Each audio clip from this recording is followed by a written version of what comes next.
Muy bien, vamos a ir a la carta a los Romanos en nuestro estudio sobre este libro importantísimo.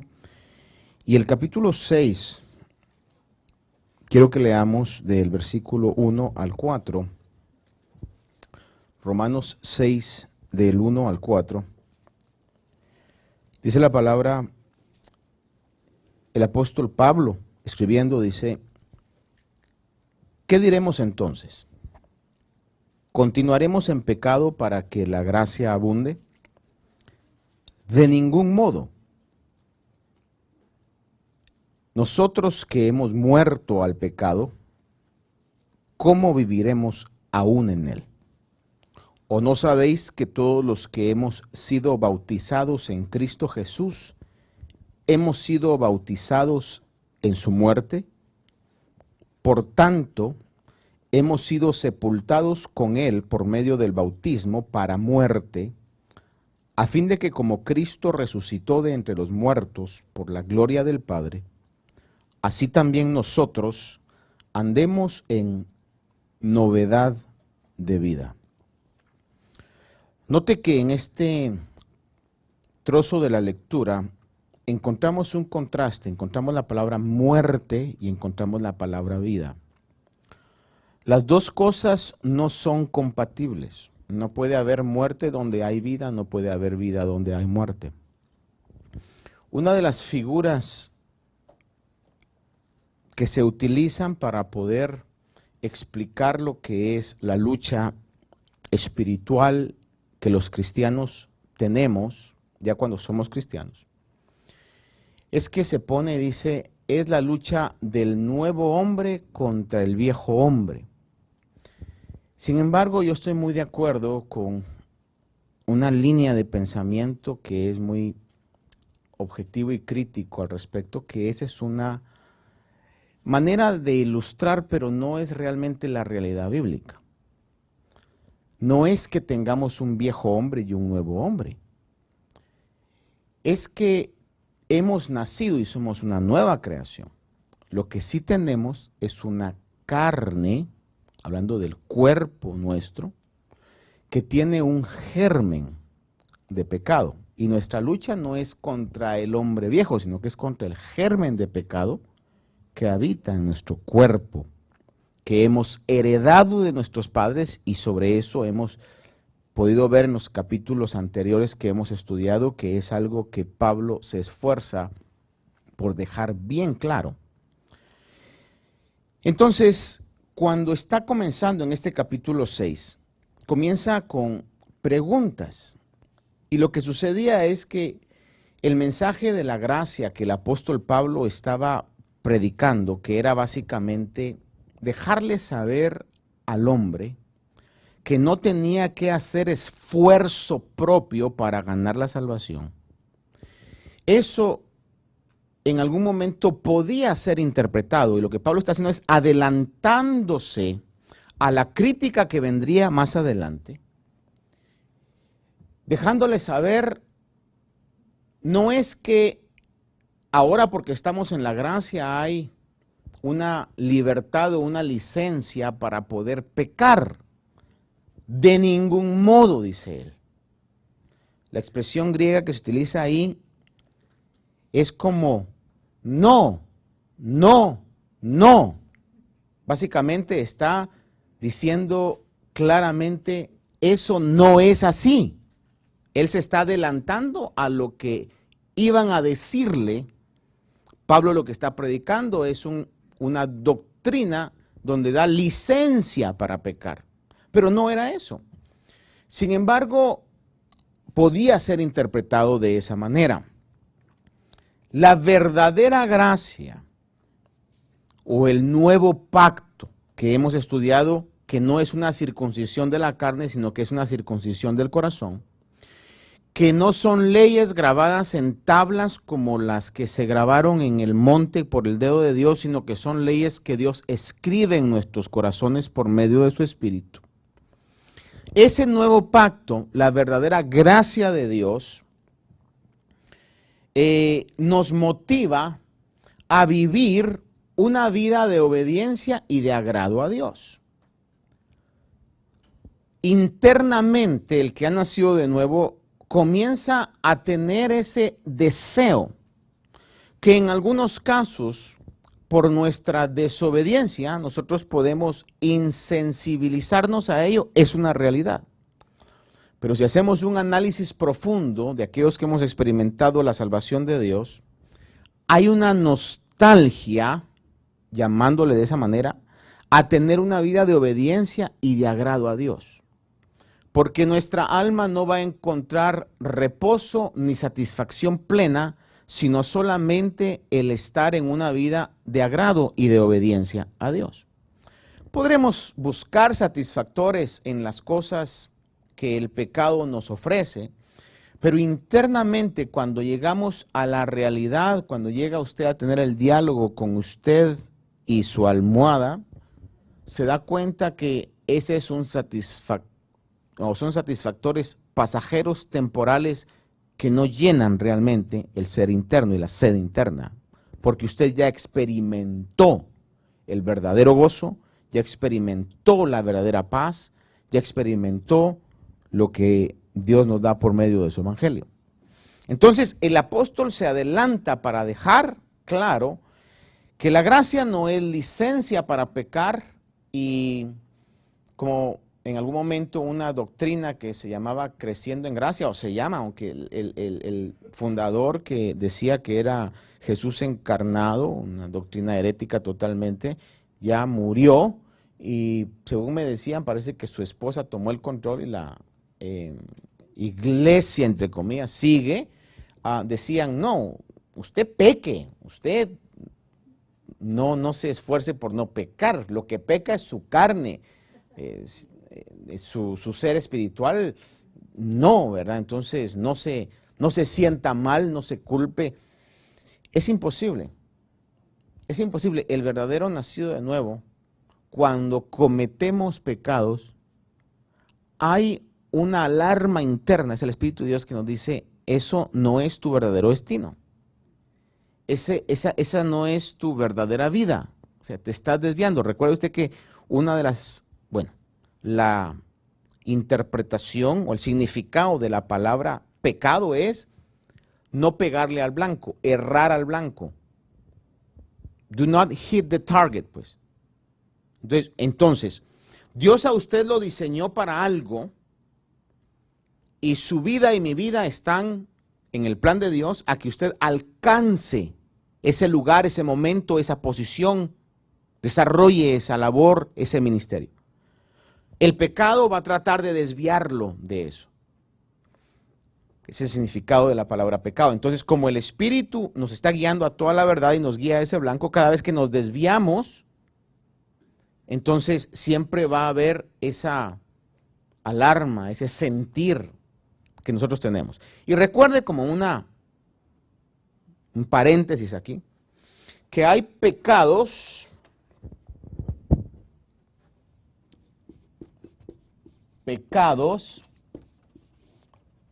vamos a poner dos acá.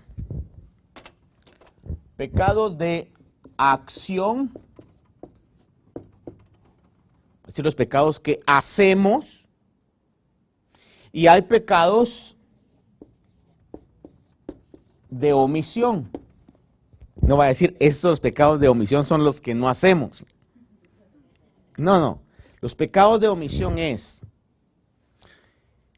dice la palabra de Dios, el que sabe hacer lo bueno y no lo hace, le es pecado.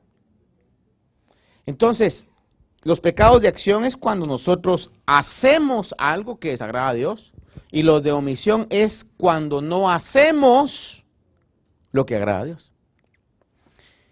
Y cualquiera de esas dos categorías, el que es nacido de nuevo y que ha nacido de nuevo, va a sentirse de una u otra manera no bien. ¿A qué escala estamos sensibles? Bueno, cada quien tendrá diferente sensibilidad de acuerdo quizás a la búsqueda, al sometimiento de Dios. Cada quien tiene un nivel de conciencia y de sensibilidad delante de Dios distinto. Dios no nos ha mandado a juzgar. Al único que usted puede juzgar y tiene todo el derecho de juzgar es a usted mismo. Y aún Pablo decía, ni yo mismo me juzgo. Fíjese que a ese punto llegaba. Sino que dejaba todo juicio al Señor. Es decir que cuando nosotros hablamos que la verdadera gracia, el regalo de Dios, de ninguna manera, como dice Pablo, no es licencia para que pequemos. Primera de Pedro capítulo 1, versículo 1 y 2, le leo, dice, Primera de Pedro 1, 1 y 2. Pedro, apóstol de Jesucristo, a los expatriados de la dispersión, menciona las ciudades ahí, dice, elegidos según el previo conocimiento de Dios Padre, por la obra santificadora del Espíritu. Vea cuál es nuestra elección. Dios nos ha elegido, dice, para obedecer a Jesucristo y ser rociados con su sangre. Entonces, el verdadero nacido de nuevo, no tenemos opción sino obedecer, porque para eso nos eligieron. Dice que nos eligieron para obedecer a Jesucristo. Y cuando añade para ser rociados por su sangre, es porque el Señor sabe que no vamos a tener una vida de perfecta obediencia, van a haber situaciones de pecado, tropiezos en el camino, pero ahí es donde viene la sangre de Cristo que nos limpia y nos sigue limpiando de nuestras faltas. ¿Sí me explico, hermano? Segunda de Corintios capítulo 10, versículo 4 y 6. Perdón, del 4 al 6 le leo. Dice, las armas de nuestra contienda no son carnales, sino poderosas en Dios para la destrucción de fortalezas, destruyendo especulaciones y todo razonamiento altivo que se levanta en contra del conocimiento de Dios. Es decir, luchas espirituales de pensamientos y de razonamientos. ¿Dónde se comienza a desobedecer? ¿Con la acción o con la intención? La intención comienza. La desobediencia comienza con un pensamiento, con una intención, con un deseo. Entonces, tenemos armas poderosas en Dios para destrucción de esas situaciones espirituales que se levantan en contra de ese conocimiento de Dios en nuestra vida y en el plan que Dios tiene para nosotros. Y dice, y poniendo todo pensamiento en cautiverio a la obediencia de Cristo. Y concluye el pensamiento, dice, y estando preparados para castigar toda desobediencia cuando vuestra obediencia sea completa. Entonces, yo no tengo opción. I don't have a choice. I don't have any choice. Es decir, obedeceré, no obedeceré. No, debo de obedecer. El punto es que por el germen de pecado, de la naturaleza que heredamos de Adán, que el evento más famoso de Adán fue su desobediencia. Y fíjense qué curioso, que fue por comer, dijo el Señor, de ese árbol no comas, que si fue manzana, fue pera, fue melón, lo que sea, ¿verdad? No sabemos. No dice la Biblia que ha sido manzana en este caso, ¿verdad? La tradición ha puesto un árbol ahí de manzana. Pero le dijo, de ese árbol no comerás, comió. Eso se transmite, es como lo que se conoce como el pecado original. Y entonces, la lucha de todos nosotros es específicamente en tener una vida de obediencia. Ahí está. Pero dice que tenemos armas poderosas en Dios para poder lograr que nuestra obediencia sea completa, sea perfecta, y así castigar toda desobediencia. Ahora, el deseo de obedecer a los que genuinamente hemos nacido de nuevo, resulta como una consecuencia de la muerte, o diría, del dominio del pecado que tenía sobre nosotros. Déjenme ponérselo en este ejemplo que todos hemos experimentado y es fácil para todos entender. A veces tenemos expresiones que si las analizamos muy bien, son expresiones un poquito, no voy a decir, voy a usar esta frase, no muy inteligentes, pero que son normales. Por ejemplo, cuando usted deja de ver a una persona por unos 5 o 10 años, vamos a pensar que está de 10 años, un niño, y lo mira a los 15, la expresión que yo tengo y tiene muchos, ¡wow! ¿Cómo ha cambiado? ¿Cómo ha crecido? ¿Qué esperaba? ¿Que se quedara igual? Lo lógico es que cambiemos, que crezcamos, ¿no? O por ejemplo, dejan de ver a uno un tiempo y dicen, ¡wow! ¡Qué viejo está! Pues quisiera, como aquella película, no me recuerdo cómo se llamaba, que envejeció al revés, ¿verdad? O sea, nació viejito y terminó de bebé, ¿verdad? Y, ¿cómo se llamaba esa?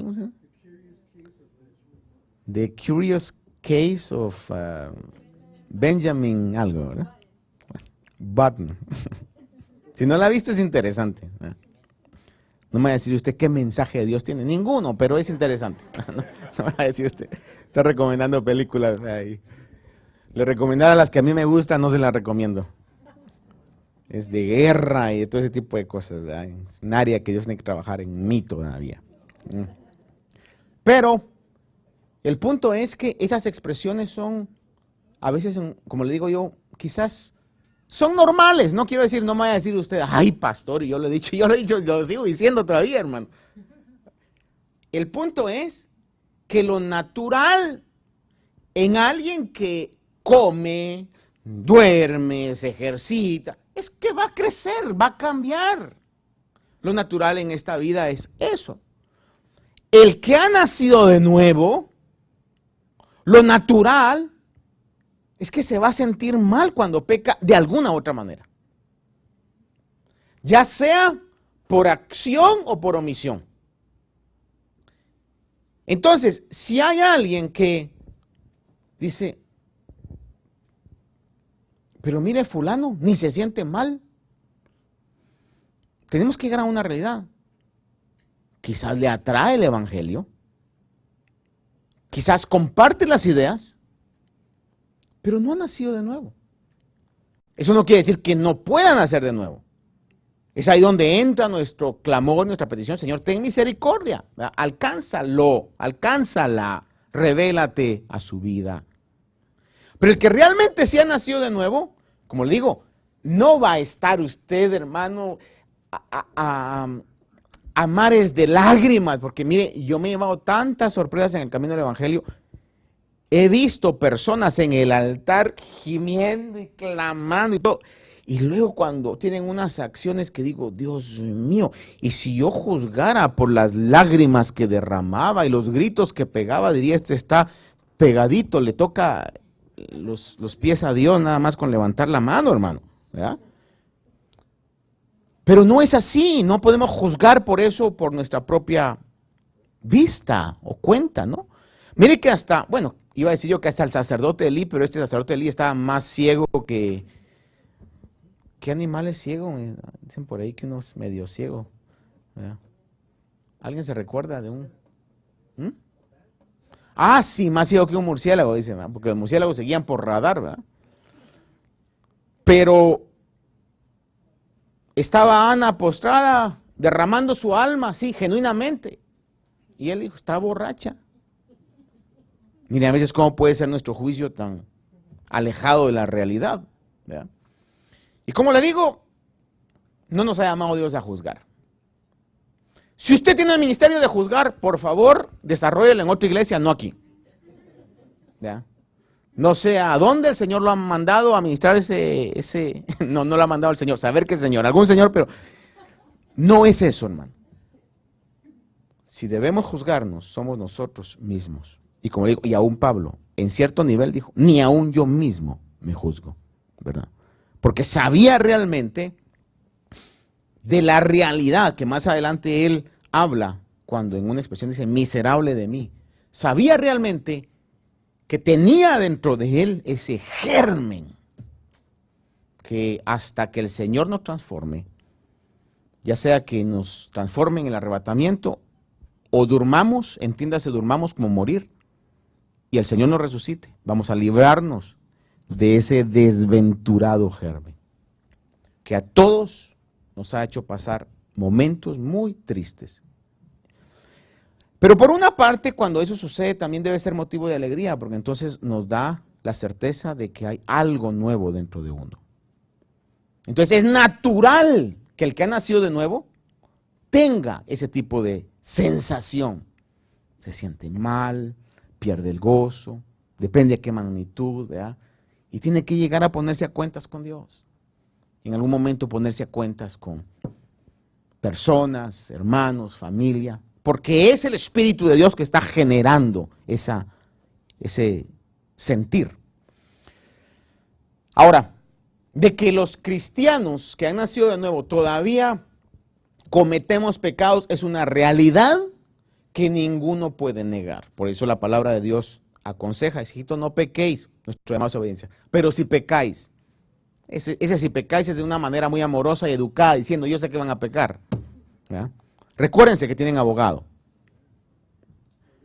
Filipenses 2, del 12 y 13 dice, así que, amados, tal como siempre habéis obedecido, no solo en mi presencia, sino ahora mucho más en mi ausencia, ocupaos de vuestra salvación con temor y temblor, porque Dios es quien obra en vosotros tanto el querer como el hacer para su beneplácito. Dice, ocupaos de vuestra salvación. Ahora, fíjese que todavía pecamos, pero es muy distinto pecar porque estamos en una lucha a pecar porque estamos dominados por el pecado.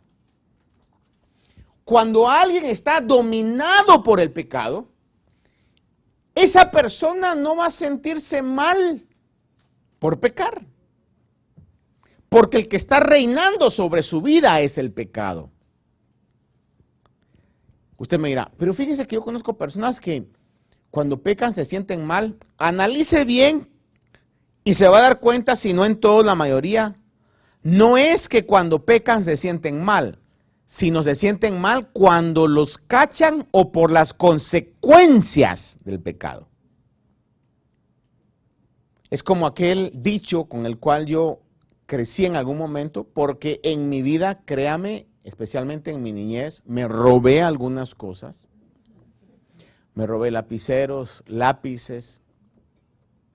No habían celulares en ese tiempo, pero en esta desventurada naturaleza creo que si hubieran habido alguno mal descuidado ahí, quizás entré a algunos supermercados y me robé algún artículo de ropa. Usted me pregunta, ¿Martín se sentía mal? No, viera qué bien me sentía.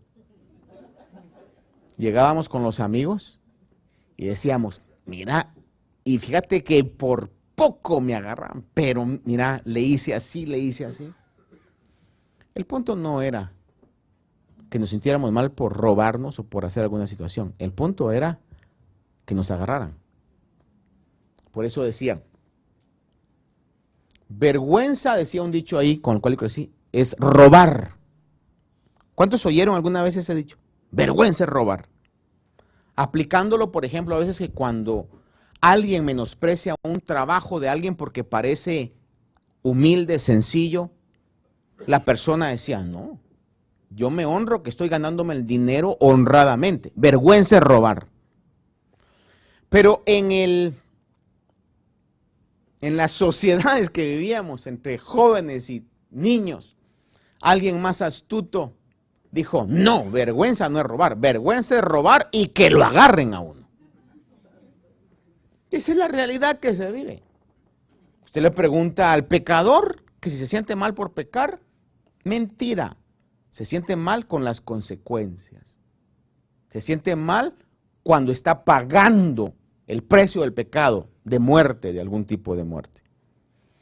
La mente como es astuta, ¿verdad? Y siempre tratamos de justificar. A veces hay dichos muy reales y siempre queremos tratar de ir adelante, ¿va? Ya le conté aquella historia, me la contaba mi papá, que se la contaba a mi abuelo, que había un muchacho que no se le sacaba chispa, no sé si usted me explico con ese dicho, ¿va?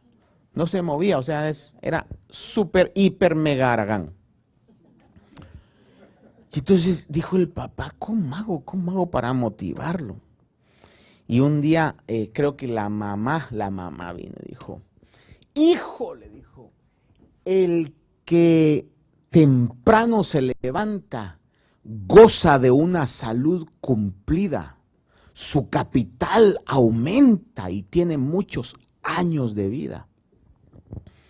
Y entonces él le responde, ay mamá, el que temprano se levantó, 3 horas de sueño desperdició. ¿Cómo le hago yo para motivar a esto? Le gustaba el dinero y entonces la mamá viene y le dice, hijo, el que temprano se levantó, un puñado de dinero se encontró. Y le responde, ay mamá, más temprano se levantó el que lo perdió. Le dice. De ninguna manera lo motivaba, ¿verdad? Y así es a veces en la sociedad que se ponen esos dichos y los más astutos que siguen con esas mañas, o seguimos con esas mañas, ¿verdad? Decimos en el momento, robar no es vergüenza, es que lo agarren, pero es una gran realidad también. Pero aquel que ya tiene el espíritu, hermano, se roba un lapicero. Así como le he contado mis malas cosas, le voy a contar algo que algunos ya lo saben. Cuando el Señor comenzó a trabajar en etapas en mi vida, estaba yo muy patojo, chavito, cipote, como usted quiera llamarle. Y me recuerdo de que al terminar un año de estudios, me llevé un drill bit, una cosita que se les ponen a los taladros, barrenos o drills, así, a la casa, que estaba tirada en una bodega del colegio donde estudiaba yo. Me la llevé, me la encontré y me la llevé, y había un montón de cosas tiradas. Pero Dios comenzaba a tratar en mi vida de una manera muy personal, y cada vez que yo me ponía a orar, tenía como unos, ¿qué tendría? 14 años. Una voz interna que no podía explicar me decía, ladrón, ladrón. No me dejó tranquila esa voz.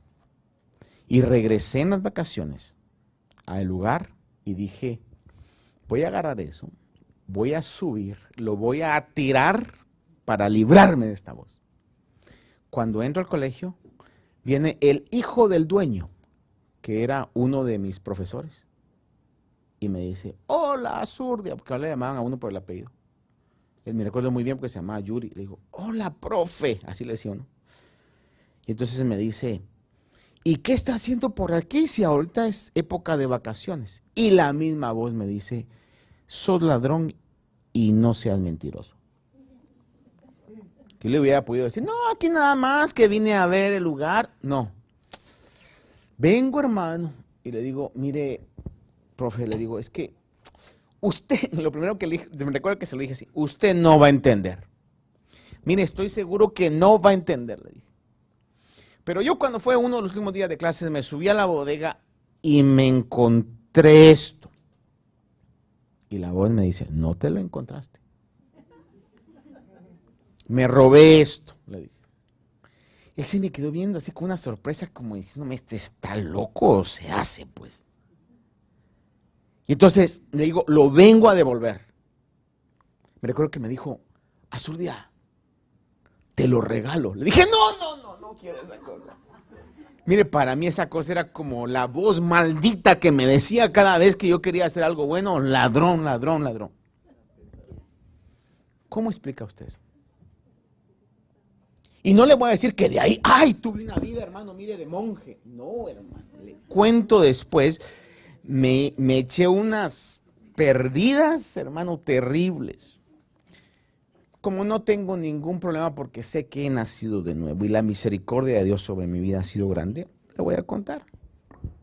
Después de ese tipo de experiencias, que son un montón de tipos de experiencias que viví en esa situación, me recuerdo con una oportunidad me invitaron a ir a un viaje porque Dios me posicionaba siempre en lugares que yo no buscaba y me posicionaba ahí y me daba privilegios que otros no tenían y pude ir a un viaje y me recuerdo que en la insistencia de un compañero que me dijo, quiero que vayas vos, porque si yo me voy solo, sin otra ayuda de otro cristiano, nos vamos a ir a perder a ese lugar.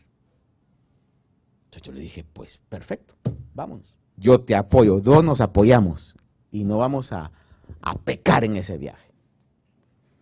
Para hacer la historia corta, el más borracho era yo. Me recuerdo que después el otro día me hablaban y me decían, es que te estabas bañando en la noche. Y digo, pues sí, pues yo estoy limpio. No, me decían, pero con ropa. Me decían. No me acordaba. Y usted me dirá, pastor, usted no nació. No. Después de eso, venían esos momentos donde yo me decía, ¿qué está pasando? Mis padres no lo sabían, no crea que mis padres me decían bien hecho, no, era oculto. Porque no crea que sus hijos son los ángeles que llegan a su casa. No. Todos tenemos lados oscuros como la luna, el lado claro y el lado oscuro que solamente uno conoce. ¿Por qué le digo esto? Yo estoy seguro de la maravillosa gracia de Dios. ¿Por qué me amó? Se lo he dicho miles de veces. ¿Por qué me amaste a mí? No sé. Pero algo nació dentro de mí. Decía un canto antiguo que en algunos de nosotros cantamos, decía, hubo un cambio cuando de nuevo nací, hubo un cambio cuando de nuevo nací. ¿No se recuerdan de ese canto? Nadie lo cantó. Y decía, y las cosas que yo hacía, ya no las hago más, y las cosas que yo hacía, ya no las hago más. Sencillo. Esa es la meta. Pero es progresivo el asunto. El mejor que puede cuidar la vida de sus hijos no es usted. Es Dios. ¿Sabe cuál es el arma más poderosa que tiene un padre, una madre? Cuando usted ya llega, está colmado, colmada de que ha dicho consejos, les ha dado amor, todo lo demás.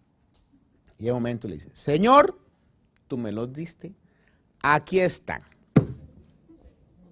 Como quieras, cuando quieras, donde quieras. Ahí, para todos los que somos hijos y los que son hijos, discúlpenme la expresión, es muy de alta universidad, ya se fregaron. Ahí ya la cosa se pone color de hormiga. Porque entonces comienza el trato de Dios de una manera impresionante, donde no deja tranquilo. No deja tranquilo. Voy a decir esto sin entrar en detalles. El otro día me compartió un hermano, me decía, de que le estaba yendo mal en ciertas labores, hasta que restauró algo que de parte de Dios y esta persona tienen como un trato personal que nadie lo impone. Y cuando lo comienza a hacer, se da cuenta que todo cambia. Hermano, Dios es real. Si no creyera yo eso, estoy perdiendo mi vida en una causa perdida. Y aunque no parezca muy inteligente, pero bruto no soy. Y lo que estoy haciendo, sigo creyendo que vale la pena invertir mi vida en esto. Entonces la gracia no es licencia de pecar, pero que pecamos, claro, porque está el germen de pecado. Pero ya no estamos bajo el dominio del pecado. Ya el pecado no nos domina. El diablo quisiera que pecáramos y quedáramos igual, pero ¿sabe qué es lo peor? Pecamos y nos sentimos mal. ¿Por qué? Porque ya el que domina nuestras vidas es el Espíritu de Dios. Es la ley de Dios escrita en nuestras vidas, en nuestros corazones. Porque hemos sido llamados, elegidos para obedecer. Es nuestra guía. Ese es lo que ha marcado el Señor en su preconocimiento. Por eso dice la palabra que es Dios el que obra en nosotros. Mire esto. Es Dios el que obra en nosotros, el pasaje que leímos de Filipenses. El querer como el hacer. Let's dissect that verse. Dividamos ese verso. Cuando usted decide consagrarse, ni siquiera es porque usted lo decidió, es Dios en su misericordia que le pone ese querer. Si es que yo estoy totalmente convencido que nadie va a llegar al cielo diciendo, me costó. ¿Te costó qué? Fue la ayuda de mi espíritu, fue mi misericordia, fue mi providencia, fue todo. Lo único que tuviste que hacer es creer y depositarte en mis manos. El no tener el dominio o el reino del pecado sobre nuestras vidas no significa que no haya lucha. Sí hay una lucha, es una realidad. Todo lo experimentamos. Romanos 6, del 11 al 14, le leo, dice: así también vosotros consideraos muertos para el pecado, pero vivos para Dios en Cristo Jesús. Por tanto, dice, no reine el pecado en vuestro cuerpo mortal, para que no obedezcáis a sus lujurias, ni presentéis los miembros de vuestro cuerpo al pecado como instrumentos de iniquidad, sino presentaos, vea la frase, consideraos y presentaos, una actitud voluntaria, no obligada, pero voluntaria. Presentaos vosotros mismos a Dios como vivos de entre los muertos y vuestros miembros a Dios como instrumentos de justicia, porque el pecado no tendrá dominio sobre vosotros, pues no estáis bajo la ley, sino bajo la gracia. Una de las cosas es que el pecado no va a tener dominio sobre aquellos que han sido nacidos de nuevo. Siempre vamos a buscar el poder agradar a Dios. Me recuerdo que mi pastor muchísimo tiempo atrás, de cuando yo estaba joven, en esas etapas que le digo, él decía un ejemplo. Suena un poquito harsh, un poquito duro, pero es una realidad. Decía: el querer santificar a un inconverso, no nacido de nuevo, decía, es como lavar un cerdito,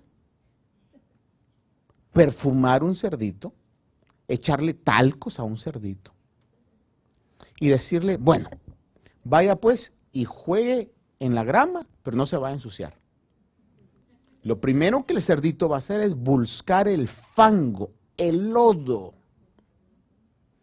El estar perfumado, limpio y con talco, a él lo incomoda. Lo que él quiere es revolcarse en el fango. Porque no podemos cambiar la naturaleza del cerdito en una oveja. De igual manera, por eso el cambio, hermano, lo hace Dios. El nuevo nacimiento lo hace Dios. Y de una manera tenemos inclinaciones. Sí hay lucha, porque si no, no dijera ahí, considerar, presentar. Hay una lucha. Eso es lo que yo he entendido y me gustaría compartirlo con usted. Hay una lucha, pero ya no hay dominio. Porque siempre hay esa luz, esa alarma, esa voz, como le decía yo, la voz del drill, que me decía, pecador. Y mire usted, yo digo, wow, Señor, tan sensible estaba yo que por un miserable drill me incomodó tantos meses. Son las peores vacaciones que he tenido en mi vida, hermano. Pero así era. Entonces ya el pecado no me podía dominar, me estaba el Señor encauzando en mi verdadero destino, que era una vida de obediencia a eso. Cuando alguien nace de nuevo, y quizás, obviamente no me va a dar tiempo, porque no quiero correr sobre esto, pero cuando alguien nace de nuevo, es bautizado. Ahora, cuando hablo de esto no estoy hablando del bautismo en agua, sino que, fíjese que antes del bautismo en agua, there is a baptism before the water baptism. Hay un bautismo antes del bautismo en agua, que es el bautismo en Cristo. Bautismo significa inmersión, eso es lo que la palabra bautizo quiere decir. Por eso el bautizo en agua que se hace solamente por rociamiento o por aspersión, no es lo que la Biblia enseña. Para las personas que los bautizaron de chiquitos, de pequeños, de bebés en la Iglesia Católica, y que, no, ya me bauticé, no, eso no es el bautismo como realmente la palabra de Dios lo enseña. Pero el primer bautismo que hay es un bautismo que hay en Cristo. ¿Cuándo somos bautizados en Cristo? Cuando creemos algo espiritualmente pasa y nos sumergen en Cristo. No podría yo explicarle esto, pero así es, pasa. De hecho, déjeme llevarlo a esto. Y después de haber sido sumergidos en Cristo, que comienza a generar esa nueva naturaleza entre nosotros, como una consecuencia, como un acto, yo voy a profesar, yo voy a hacer, I will get baptized in water. El que no ha nacido de nuevo, si se bautiza y no ha nacido de nuevo, solo se mojó. Pero el que ha nacido de nuevo, por eso es que el bautismo no es obligado. Por eso el bautismo de la Iglesia Católica es totalmente absurdo, porque la Biblia dice, el que creyere y fuere bautizado. Y un bebé no ha creído. Entonces, católico porque ya te bautizamos. ¿Y cuando le preguntaron si creía lo que era la doctrina que le enseñaron? Que más que doctrina es un montón de tradiciones nada más. Entonces, cuando uno cree el mensaje y algo pasa y le dice, yo quiero eso, yo tengo ese anhelo por las cosas de Dios, es porque ya lo bautizaron espiritualmente. Entonces, usted hace un acto de bautismo en agua, manifestando la fe que usted tiene en el Dios que la Biblia habla. Dice en 1 Pedro 3:21, y correspondiendo a esto, el bautismo ahora os salva, pero dice entre paréntesis mi Biblia, quizá la suya también, no quitando la sociedad de la carne, sino como una petición a Dios de una buena conciencia mediante la resurrección de Jesucristo. Qué lindo sería, ¿verdad? Que después que uno lo bautizan, o uno es bautizado en Cristo, porque el tema, y es muy real, créamelo, a lo menos en mi opinión, qué lindo sería que usted nació de nuevo y ya no hubiera ningún deseo de pecar. ¿A cuántos les hubiera gustado eso? Le arrancan la naturaleza de pecado y usted, hermano, obediente 100%. Pero mi segunda pregunta es, ¿a cuántos les pasó así? Me voy a atrever a preguntar algo. ¿Cuántos de aquí hemos nacido de nuevo? No me voy a contestar en alto, pero conteste usted mismo. Creo que hemos nacido de nuevo. Y la próxima, obviamente, tampoco me la conteste. Pero ¿cuántos nacidos de nuevo todavía han pecado después de haber nacido de nuevo? Todos. ¿Por qué? Porque no quitan eso. Ese germen queda. El bautismo, como dice Pedro, es solamente como una petición a Dios para una limpia, como entrar en una nueva etapa, en una novedad de vida, dependiente del Espíritu Santo, dependiente de que en la medida en que la ley de Dios se escribe en mi corazón, es como que cambiaran el programa. Hoy ya no mucho se utiliza eso, porque ya todo está tendiente a las aplicaciones, a las apps. Pero para aquellos que quizás tienen alguna idea un poquito más de lo que yo sé acerca de lo que es la computación. Fíjese que como eso evolucionó tan rápido, pero habían ciertos programas que ya no funcionaban en otros sistemas. Entonces, si cambiaban el sistema o cambiaban el programa, o sea, tenía que haber una compatibilidad entre el programa y la computadora o el sistema. Entonces, haga de cuenta que cuando a uno le cambian el programa, ya el programa del pecado, o cuando le cambian el sistema interno, vaya, se lo voy a poner en esta manera. Años atrás, hoy ya no, hoy ya hay una unión, hay un merge en esto. Pero años atrás habían dos computadoras básicamente que eran las rivales. Eran los sistemas basados en Windows y los sistemas basados, que no era Apple, sino se conocía como Macintosh. Eran rivales acérrimos. Windows sacaba un programa, pero no se podía usar en la computadora Mac. La Mac sacaba un programa, pero no se podía utilizar en la computadora Windows. Entonces, haga de cuenta, como me gustan más las Mac, voy a decir, la Mac es la cristiana. Hagan de cuentas que el pecado estaba programado para Windows. Entonces, cualquier programa que usted le daban, nos daban antes, lo recibíamos y comenzaba a hacer estragos en nuestra vida. Pero de repente usted nació de nuevo, fue sumergido en Cristo. ¿Y qué cree? El cascarón siguió siendo el mismo, pero el cerebro era Mac. Y entonces Windows dijo, no, así como caía antes va a seguir cayendo, y metía programas y lo escupíamos. Lo analizamos y hacía quizás un poquito de problema y estrago, pero al final lo sacábamos. Es lo que sucede en el genuino cristiano. Entra hacia algún tipo de controversia, trata nuestra naturaleza diciendo, agarrarlo, hacer, pero no se puede, no son compatibles. Al cerdito lo convirtieron en oveja. ¿Sí me explico, hermanos? Yo estoy agradecidísimo con Dios, porque Él pone el querer como el hacer, Él ha cambiado nuestra vida y Él va a terminar la obra que Él ha comenzado. Hay tanto más que hablar, pero es tan delicado esto que no quiero correr sobre esto. Ahí creo que lo voy a dejar. ¿Cuántos están agradecidos con Dios porque nos han cambiado?